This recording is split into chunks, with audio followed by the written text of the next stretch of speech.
नमस्कार। श्रीमद् वाल्मीकि रामायण अखंड पाठ में स्वागत है आप सबका। आज का हमारा सर्ग है षष्ठीतमः अर्थात 66वां सर्ग उत्तरकांड से। आज हम सुनेंगे वो समाचार जिसकी बहुत दिनों से हमें प्रतीक्षा थी। सीता के 2 पुत्रों का जन्म। वाल्मीकि कर रहे हैं उनकी रक्षा की व्यवस्था और इस समाचार से प्रसन्न हो शत्रुघ्न करते हैं वहाँ से प्रस्थान और पहुँचते हैं यमुना तट पर। तो चलिए प्रारंभ करते हैं आज का पाठ।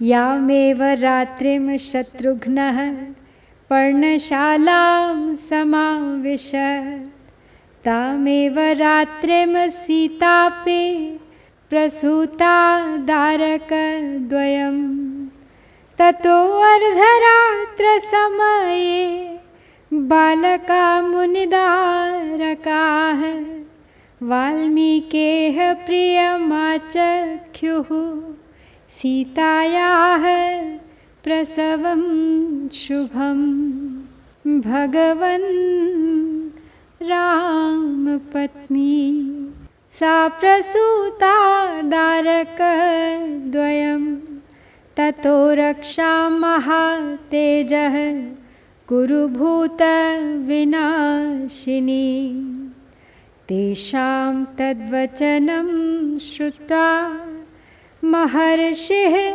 समुपागमत्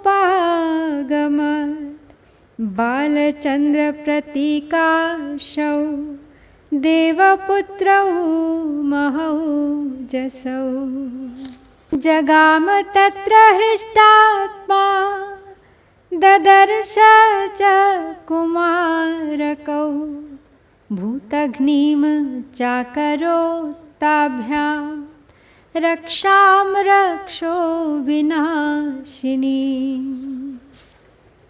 तो जिस रात को शत्रुघ्न ने पर्णशाला में प्रवेश किया था उसी रात में सीता जी ने 2 पुत्रों को जन्म दिया। तदनंतर आधी रात के समय कुछ मुनि कुमारों ने वाल्मीकि जी के पास आकर उन्हें प्रिय समाचार सुनाया। भगवान श्री रामचंद्र जी की धर्मपत्नी ने 2 पुत्रों को जन्म दिया है, अतः महातेजस्वी महर्षि आप उनकी बाल ग्रह जनित बाधा निवृत्त करने वाली रक्षा करें। उन कुमारों की वह बात सुनकर महर्षि उस स्थान पर गए। सीता के वे दोनों पुत्र बाल चंद्रमा के समान सुंदर तथा देव कुमारों के समान महातेजस्वी थे। वाल्मीकि जी ने प्रसन्न चित्त होकर सूतिकागार में प्रवेश किया और उन दोनों कुमारों को देखा तथा उनके लिए भूतों और राक्षसों का विनाश करने वाली रक्षा की व्यवस्था की। कुशमुष्टिमुपादाय लवम चैव तु सद्विजः वाल्मीकिः प्रददौ ताभ्यां रक्षां भूतविनाशिनी यस्तयोः पूर्वजो जातः स कुशैर्मन्त्रसत्कृतैः निर्मार्जनीयस्तु तदा कुश इत्यस्य नाम तत् यश्चावरो भवेत्ताभ्यां लवेन सुसमाहितः निर्मार्जनीयो वृद्धाभिर्लवेति च स नामतः एवं कुशलवौ नाम्ना तावुभौ यमजातकौ मत्कृताभ्यां च नामभ्यां ख्यातियुक्तौ भविष्यतः तां रक्षां जगृहुस्तां च मुनिहस्तात् समाहिताः अकुर्वंश्च ततो रक्षां तयोर्विगत कल्मषाः। तो ब्रह्मर्षि वाल्मीकि ने एक कुशाओं का मुट्ठा और उनके लव लेकर उनके द्वारा दोनों बालकों की भूत बाधा का निवारण करने के लिए रक्षा विधि का उपदेश दिया। वृद्धा स्त्रियों को चाहिए कि इन दोनों बालकों में जो पहले उत्पन्न हुआ है उसका मंत्रों द्वारा संस्कार किए हुए इन कुशों से मार्जन करें। ऐसा करने पर उस बालक का नाम कुश होगा और उनमें जो छोटा है उसका लव से मार्जन करें। इस प्रकार जुड़वे उत्पन्न हुए ये दोनों बालक क्रमशः कुश और लव नाम धारण करेंगे और मेरे द्वारा निश्चित किए गए इन्हीं नामों से भूमंडल में विख्यात होंगे। यह सुनकर निष्पाप वृद्धा स्त्रियों ने एकाग्रचित्त हो मुनि के हाथ के रक्षा के साधन भूत उन कुशों को ले लिया और उनके द्वारा दोनों बालकों का मार्जन एवं संरक्षण किया।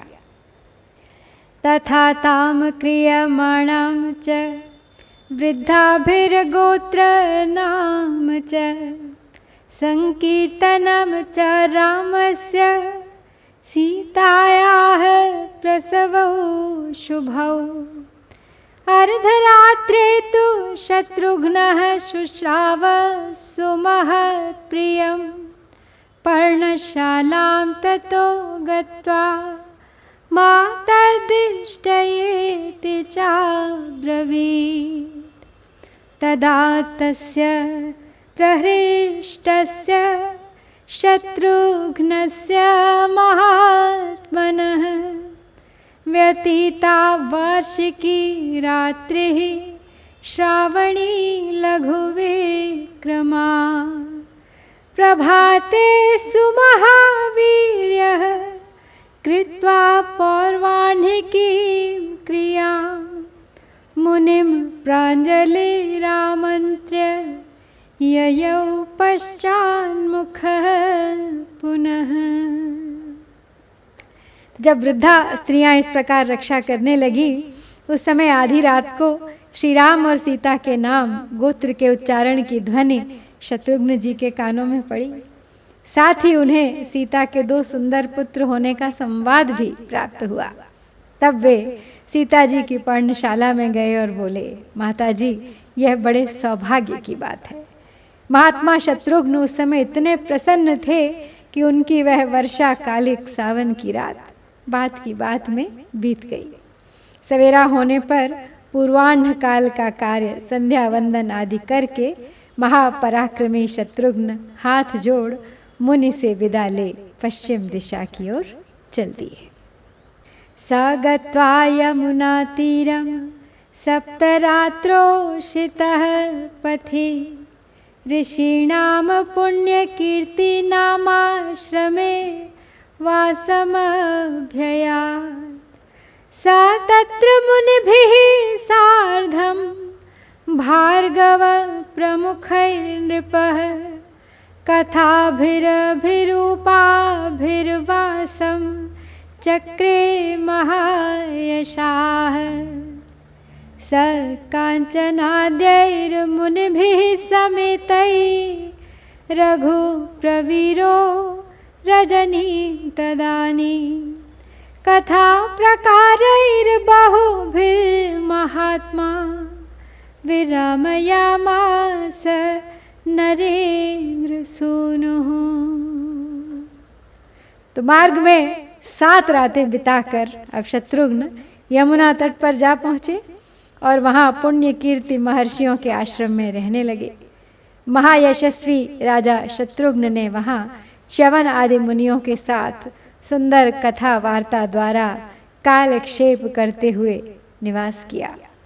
इस प्रकार रघुकुल के प्रमुख वीर महात्मा राजकुमार शत्रुघ्न वहाँ एकत्र हुए च्यवन आदि मुनियों के साथ नाना प्रकार की कथाएं सुनते हुए उन दिनों यमुना तट पर रात बिताने लगे। यहाँ पर हम श्री वाल्मीकि निर्मित आर्ष रामायण आदि काव्य के उत्तर कांड में 66वां सर्ग पूरा करते हैं। इत्यार्षे श्रीमद् रामायणे वाल्मीकीये आदि काव्ये उत्तर कांडे षट्षष्टितमः सर्गः। ओम श्री सीतारामचंद्राभ्यां नमः।